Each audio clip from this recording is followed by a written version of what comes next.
Je m'appelle Méry, je suis storyboarder, dessinateur. Et ici, pendant le festival, j'encadre des cours de storyboard.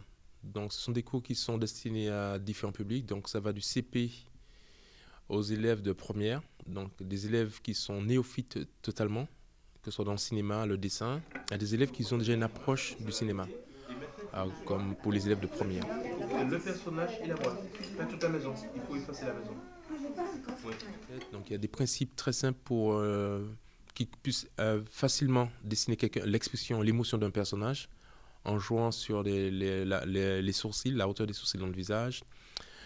Ils ont un calibrage du visage pour savoir où placer les yeux, le nez et la bouche, de vue de face, de trois quarts et de profil.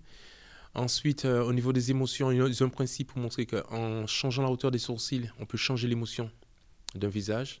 Par exemple, si on a un sourcil, par exemple pour la surprise, l'inclinaison et la hauteur des sourcils, peuvent permettre de différencier une émotion. Ensuite, il y a des petites techniques pour dessiner des personnages vus de face, de trois quarts et de profil, avec des parenthèses, des lettres de l'alphabet. Donc, c'est des petites choses pour les décomplexer et les permettre de penser à l'histoire qu'ils vont raconter plus qu'au dessin.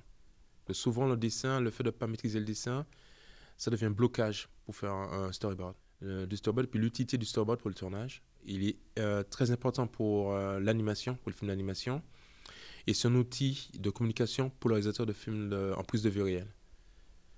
Et suite à tout cela, donc, ils ont un petit exercice à me faire. Parce que dans cet atelier, tout le monde travaille, tout le monde réalise des storyboards. Donc, c'est un atelier, ils viennent, ils reçoivent une documentation. Donc, ils viennent les mettre dans les poches. Et ils repartent avec des documents, donc des exercices.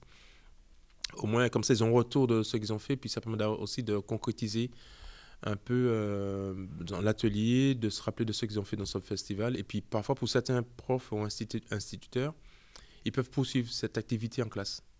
Donc, ils ont des pistes de travail aussi que je peux leur donner pour continuer l'activité en classe.